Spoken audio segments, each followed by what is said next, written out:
standing in front of a building that my son Travis has been working on over the winter and just getting ready to finish up. You can see it looks pretty eclectic. It's put together with leftover materials where we've taken down and rebuilt other buildings on the property. So you can see roofing, the metal roofing that's down along the bottom down here.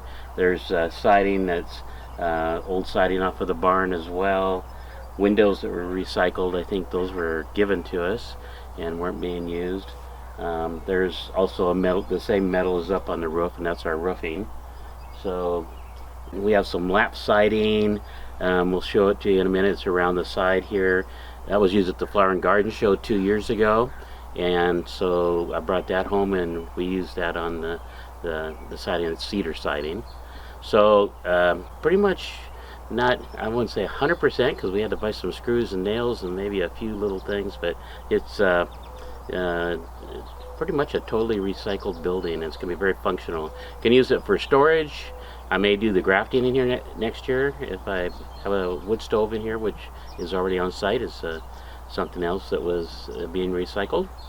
So from here we're just going to take a look in the greenhouse at some Japanese maples and talk about them a little bit. So we're in the greenhouse today and I've got my Japanese maples in here. So these are 1 gallon size, and we've got about 7, 8, 9 different varieties in here.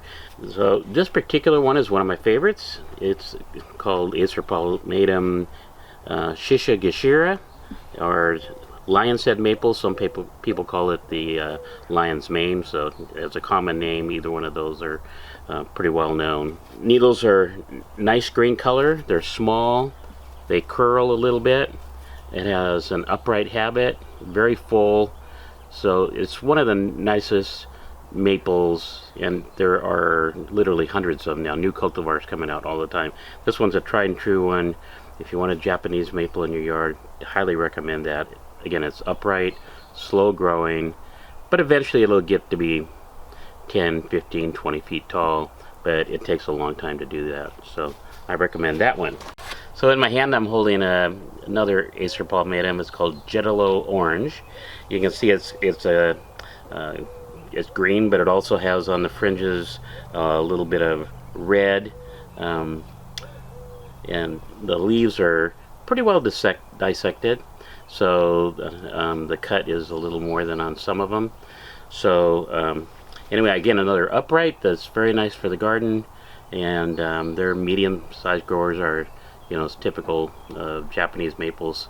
So this one, you know, will get to be a decent sized tree, but again, kind of a medium sized tree or small tree.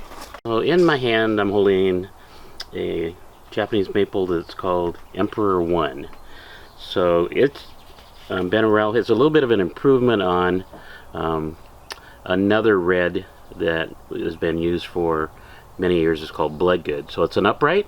It has a few improvements over the older variety, and it leaves out just a little bit later, which is, you know, a better quality. And they're almost indistinguishable, but it may hold its color a little bit better too. I have a number of these in my yard, and when we do a tour of my own yard, we'll see some more mature maples, and I have 3 or 4 of these in my yard, along with lion's head and the mushroom type, the Acer dissectums, palmatum dissectums as well. So upright tree that will, you know, get fairly large, 15, 20, 25 feet tall, nice spread. Takes a while, they grow slowly. Very nice plant. So here's another Japanese maple called Seiryu. It's an upright, and again it has dissected leaves, so that gives it that lacy look. This one will grow pretty aggressively, wide and not super tall, but wide for sure. It will take up some space, so you want to make sure that you have room for this one. I have one at my house. The one problem I have had with it is we've had heavy snows over some years, and some of my lower branches were broken out, but the tree looks nice and full this year. It's just that I've got some scars where those big branches have come down, but this is a very nice tree. with that lacy green leaf. So I'm holding in my hand another Japanese maple. Is called Makawa Yatsubusa. It has smaller leaves. The leaves are, as it grows, they're netted. You can kind of see how they're formed. The tree is branching is formed right there, and how the leaves come together. It's a green one. It will get some color throughout the summer. It's just variations of color throughout it, like a little bit of red tones. So it's a pretty small one. It could be definitely used in a container as well,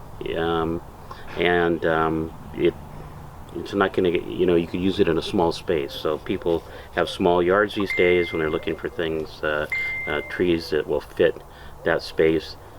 This is one of them, and I really like this Japanese maple. So in front of me is a weeping Japanese maple. I believe this one's Red Filigree. This is the mushroom style, or the weeping style. Has a little bit of an upright habit. Now it's all going to weep down, so has some character. So these are very popular in the yard, and there's lots of different ones. And look for ones that fit your space, because some actually will have good spread on them, 10 feet or more. So be sure to check out the sizes, the growth rate on your maples, particularly these, if they're going to outgrow the space you want to put them in, because there are more dwarf ones than others. So lacy leaf and nice red color. It'd be a nice addition to your garden. So I'm Gil with Burkland Gardens, and thanks for watching our video today. Be sure to like, comment, and subscribe to us on YouTube. We'll see you next time.